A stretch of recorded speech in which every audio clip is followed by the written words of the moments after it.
Nosso programa está no ar. A partir de agora tem o Canal Indústria Brasil. O interesse do Canal Indústria Brasil é justamente com você, telespectador. Uma forma da gente discutir os avanços da indústria, discutir as novas tecnologias, a prevenção, por que não, com relação à segurança do trabalho e à qualificação profissional. Um programa como esse, um segmento como esse, só tende a agregar nas regiões metropolitanas da Baixada Santista, tanto de Campinas como da nossa Baixada Santista, e principalmente fomentar, comentar e provocar assuntos de interesse da indústria.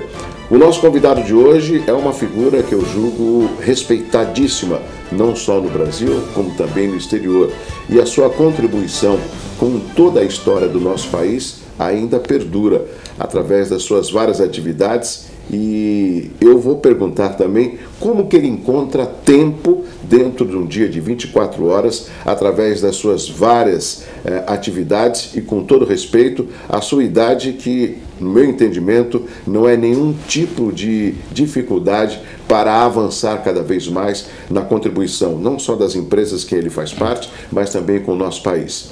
Eu vou falar durante o programa um pouco mais sobre o nosso entrevistado de hoje, porque ler o seu currículo logo na abertura eu precisaria de, no mínimo, um bloco. Muito obrigado por essa oportunidade de estar dividindo o seu conhecimento com os nossos telespectadores. Osiris Silva.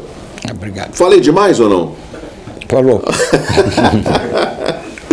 A sua contribuição com o nosso país é muito grande, com a Embraer, com a aviação, com os cargos que o senhor passou durante o governo federal, e nós, do Canal Indústria Brasil, temos essa preocupação de fomentar, através das cabeças pensantes do nosso país, um caminho para que a gente possa ter um crescimento significativo no Brasil. O senhor acredita que o atual governo, principalmente com a reeleição da presidente, darão um aspecto mais desenvolvimentista ligado à indústria, ao crescimento, à qualificação profissional?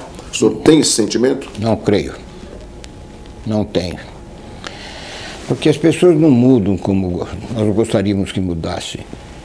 As pessoas mantêm muito dos seus pensamentos, da sua forma de ser. De modo que eu não creio que o Brasil vai emergir no mundo como qualquer um de nós gostaria,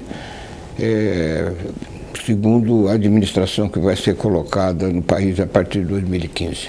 O senhor fala isso com conhecimento de causa ou é um temor das pessoas que o senhor conhece, do conhecimento que o senhor detém do nosso país? Bom, de modo geral, evidentemente, são alguns pensamentos pessoais, mas sempre baseados em conversas que se tem com outras pessoas.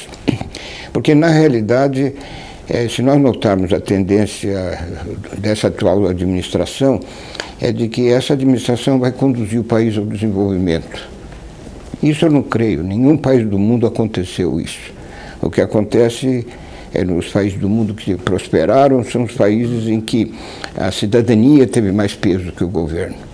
Eu gostaria muito que o governo respeitasse o parágrafo único do artigo 1º da nossa Constituição, diz que todo o poder emana do povo. E, na realidade, não é isso que acontece. Hoje, todo o poder emana do governo federal. O senhor sabe que o nosso intuito é justamente de levar boas novas, principalmente ao segmento da indústria. Mas, recentemente, saiu nos jornais que as próprias indústrias estão com dificuldade no pagamento do 13º salário. Quando nós, brasileiros, lemos uma notícia como essa, nos causa preocupação. Se a indústria, que no nosso entendimento é pujante, tem a preocupação com o 13º salário, o que diríamos do produto interno bruto, por exemplo? Ele é vilipendiado? Bem, aliás, se criou uma expressão, não sei quem foi, PIBinho, né? PIBinho, exatamente. Quer dizer, quando nós temos um cenário de PIBinho, evidentemente nós vemos que o sistema produtivo está sofrendo muito. Já se fala a boca pequena de desindustrialização. E nós vemos que nós estamos num caminho contrário ao que os países de desenvolvimento estão enfrentando. Quando nós olhamos os exemplos mais recentes aí de Coreia do Sul, da China. Eu coloco a Coreia do Sul antes. É porque ela não tem a dimensão da China, então, portanto, fala-se pouco dela. Mas, na realidade, o que a Coreia do Sul está fazendo é extraordinário, um exemplo de como nós podemos fazer um país através da cidadania e não através do governo. Eu estou tendo mais uma vez, vou ser repetitivo, a oportunidade de entrevistá-lo. A sua história, desde a criação, quando o senhor sonhava lá no interior de Bauru, de entrar na aeronáutica, de poder contribuir e colaborar com a construção de aviões, eu diria, me corrija, que era um sonho que o senhor conseguiu colocar em realidade, e a história mostra que o crescimento da aviação, principalmente em mercados internacionais, é respeitadíssimo a partir da Embraer em São José dos Campos. O que falta para os jovens de hoje, com tanta tecnologia e informação? Será que eles são tímidos, apesar de ter um mundo mais próximo do que na década de 50?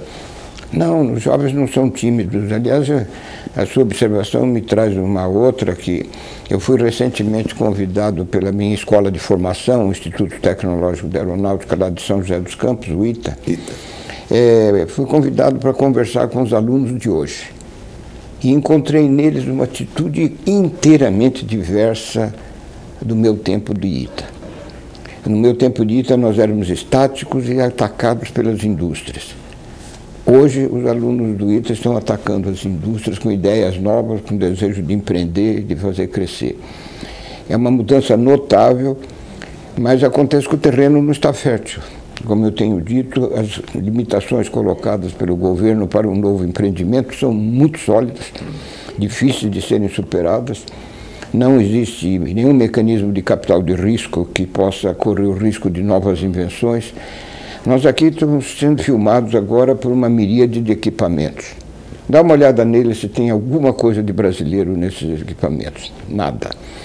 Se nós olharmos, expandirmos e formos para o mercado mundial, nós vamos ver que a contribuição brasileira para o desenvolvimento tecnológico mundial, que está sacudindo o mundo de todos os jeitos, é mais do que insignificante. Nós não temos praticamente produtos nossos. E foi justamente isso que me moveu quando era mais moço, que nós poderíamos entrar num segmento que para o Brasil faz todo sentido. Um país continente como o nosso não pode viver sem aviação. Lógico. Eu confesso, e acho que todos os brasileiros vão concordar comigo, de que não é possível imaginar uma viagem a Manaus sem ser de avião. De modo que o avião é uma peça essencial para o desenvolvimento econômico do país. E foi aí então que eu comecei a fazer as perguntas que provavelmente serão feitas aqui e estão sendo feitas na cabeça de cada telespectador, de por que o Brasil não fabrica aviões. E foi na busca dessa resposta que nós chegamos ao Embraer de hoje. Lógico que essa pergunta foi lá atrás, né? Na década de 50. Porque hoje não foi bem. Foi, diria até um pouco antes.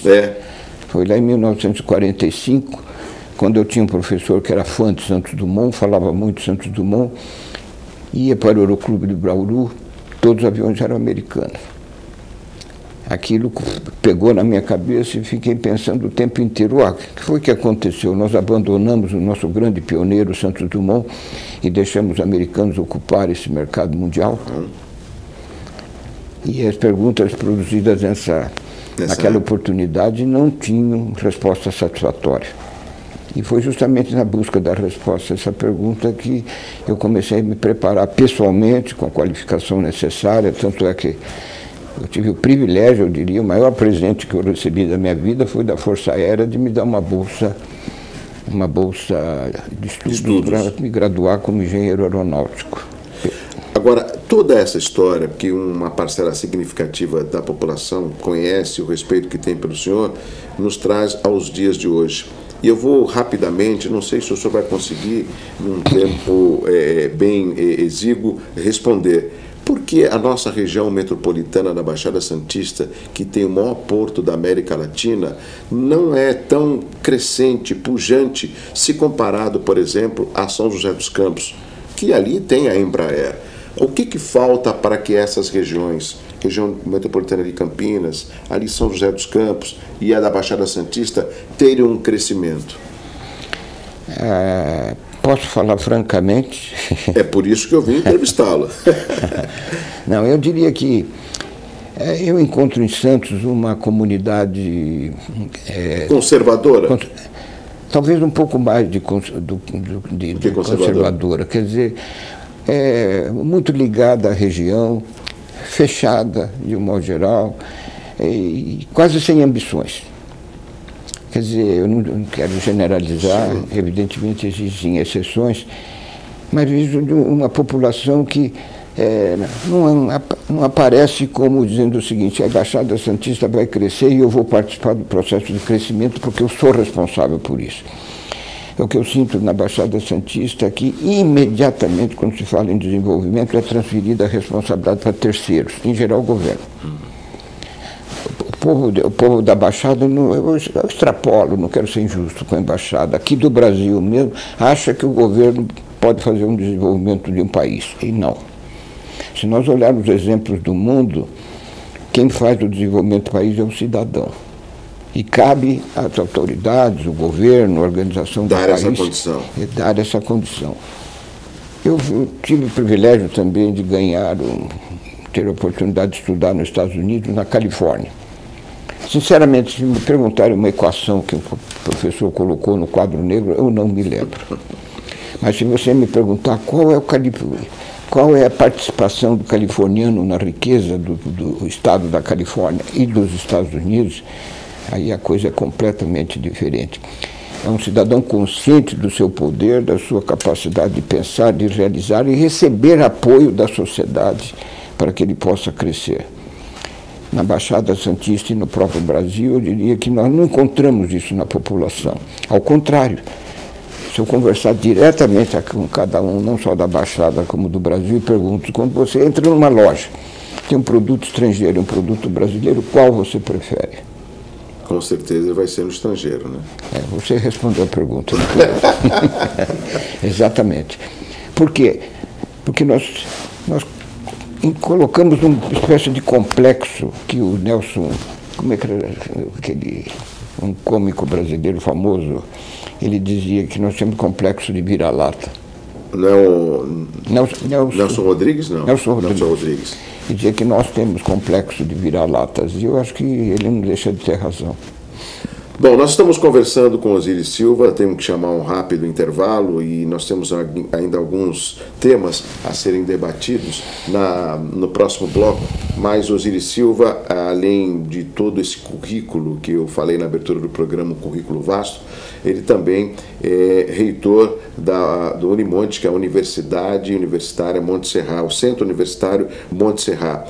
O Osiris Silva, engenheiro aeronáutico, né, formado pelo ITA, como ele comentou, foi também presidente da Petrobras, foi ministro da Infraestrutura, foi presidente da Varig, tem todo esse conhecimento aliado à educação, e eu vou deixar um tema que eu, pelo menos, julgo importante que ele possa até nos explicar. Dos vários livros que ele escreveu, tem um que eu achei interessante, que é sobre o etanol, a Revolução Verde e Amarela. Essa revolução, será que aconteceu ou não? Osiris Silva responde depois do intervalo no canal Indústria Brasil. Eu volto já.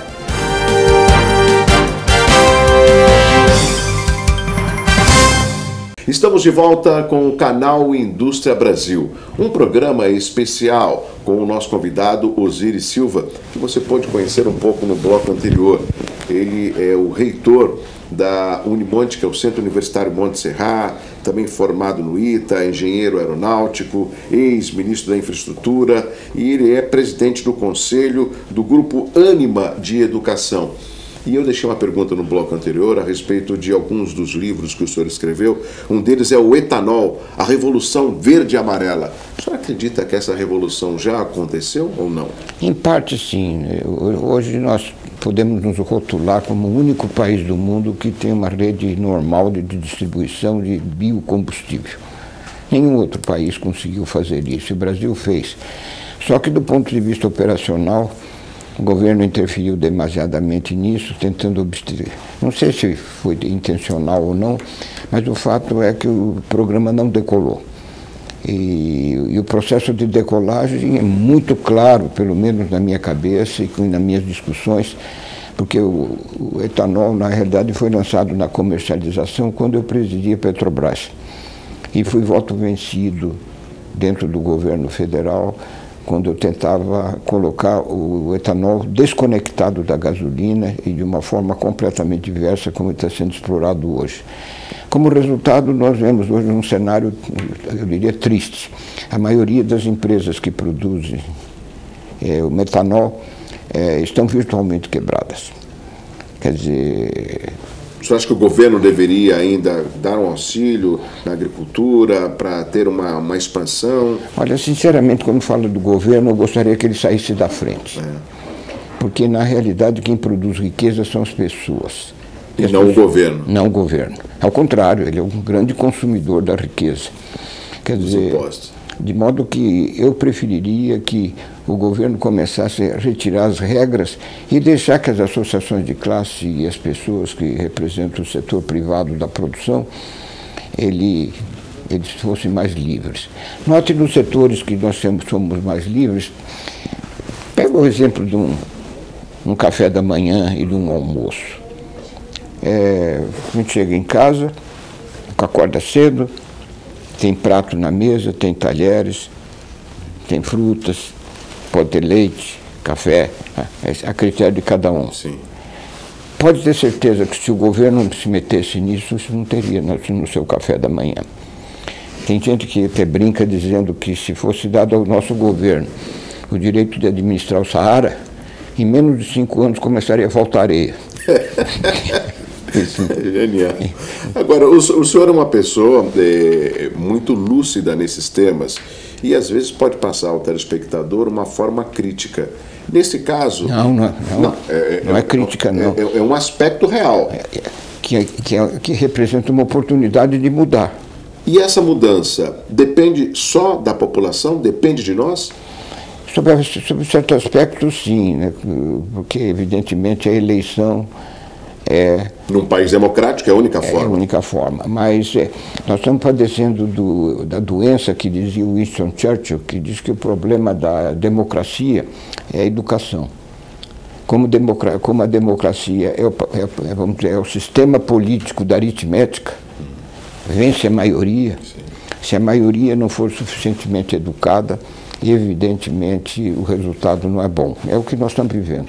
E o senhor tem uma grande responsabilidade, uma das bandeiras que eu diria é com relação à educação. Não só pela sua presidência aqui do grupo Ânima de educação, mas observa em tudo que o senhor fala da educação. Claro. O tempo que o senhor participou do governo, que muitas vezes eu não quero só explorar esse lado, mas durante o senhor esteve no ministério, o senhor não conseguiu provocar, conversar com o governo da hora, o ministro da Educação, vamos conversar, escuta, não tem um projeto para melhorar de médio a longo prazo? Essa oportunidade ocorreu? Ocorreu várias vezes, mas seguidamente fui voto vencido. Porque realmente, mesmo com o próprio ministro da Educação, que, diga-se de passagem, era um amigo pessoal, eu reclamava imensamente de se colocar a educação no governo federal. Porque eu não conheço nenhum cidadão brasileiro que more na União Federal. Por que a União Federal controla a educação no Brasil? Não consigo entender. Recentemente, conversando com os americanos, eu perguntei se Washington, por exemplo, inspecionava Stanford, lá na Califórnia, ou Harvard, ou MIT. Absolutamente não. E aqui o Ministério da Aeronáutica, da Educação nos inspeciona. O Brasil inteiro. Brasil inteiro. Por quê? Talvez numa reforma política, até talvez, ou o senhor acha que é apenas uma iniciativa do próprio governo? Não, eu diria que é mais simples a coisa. Eu diria que é uma questão de atitude. Da atitude do governo, que deve ser de atitude de respeito em relação ao cidadão e não de imposição como nós temos. E a imposição começa com os títulos dos tributos que nós pagamos. Aqui altíssimos. Não só altíssimos, mas aqui nós chamamos isso de imposto. O que significa imposto? Imponho. No mundo inteiro usa-se taxas. Aqui não, aqui é imposto. Eu sou obrigado a pagar isso. E esse dinheiro, sobretudo, vai para o governo federal. Sim. Veja, por exemplo, algumas estatísticas que eu vi recentemente. Somente 8 estados brasileiros, pelo último dado que tem, são superavitários. Desses 8 estados, aparece o estado de São Paulo. O estado de São Paulo contribui com a metade de tudo isso. Quer dizer, o estado de São Paulo paga mais impostos do que os 7 outros estados somados.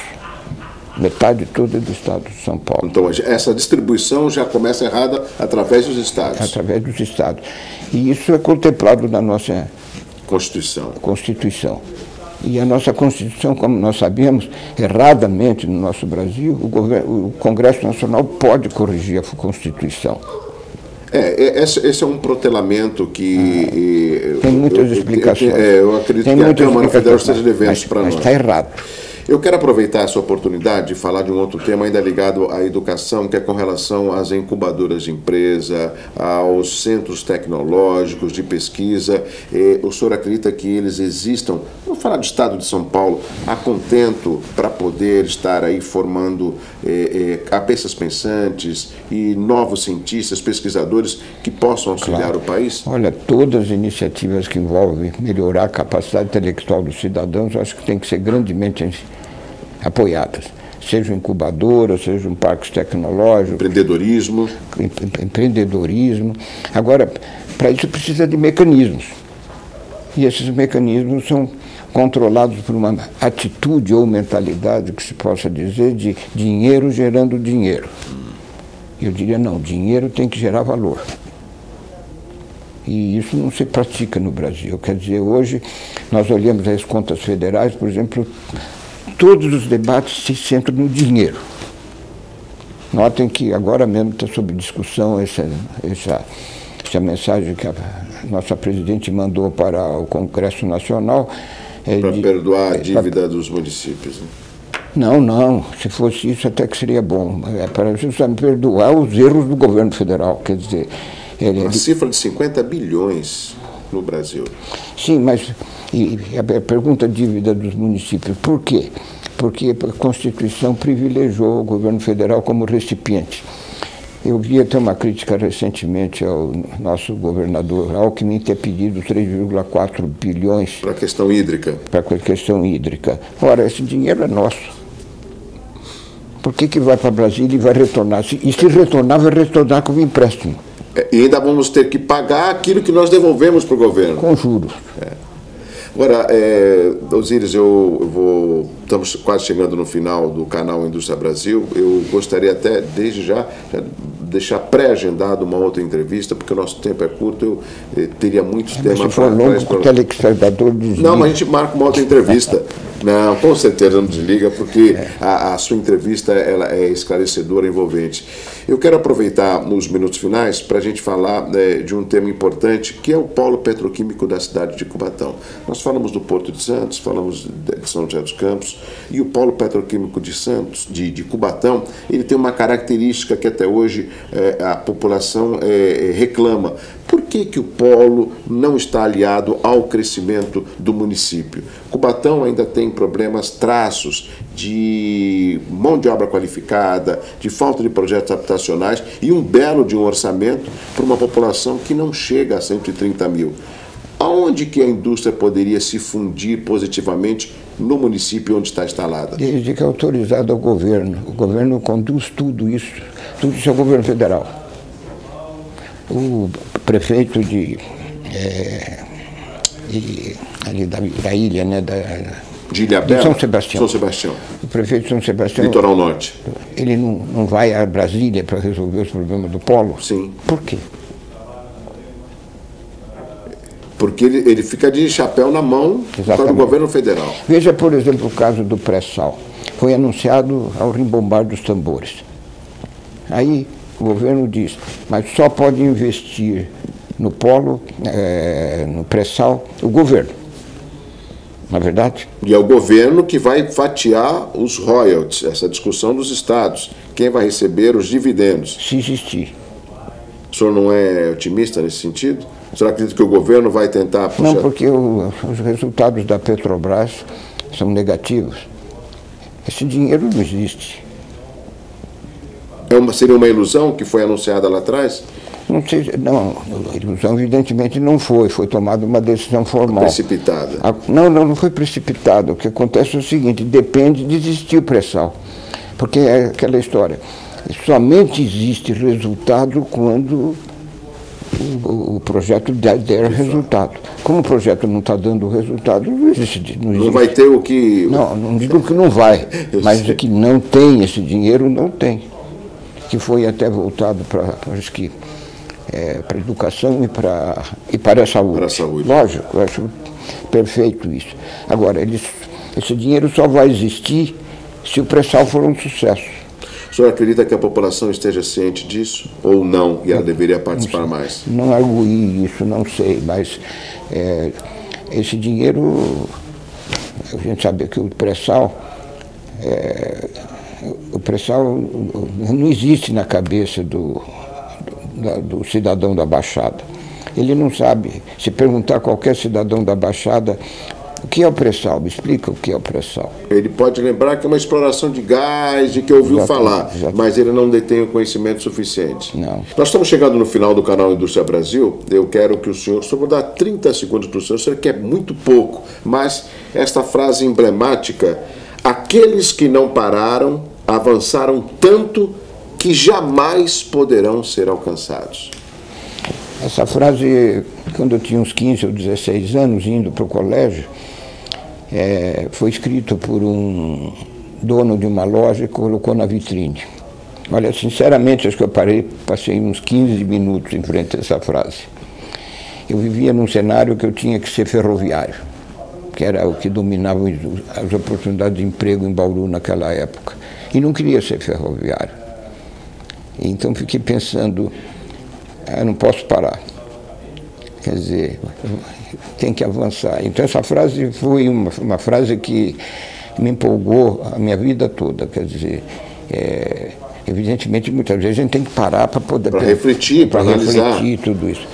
Mas tem que continuar avançando e acreditando que as coisas podem acontecer. Eu quero agradecer a sua participação no programa. Nós vamos ter outros momentos, outros programas com Osiris Silva.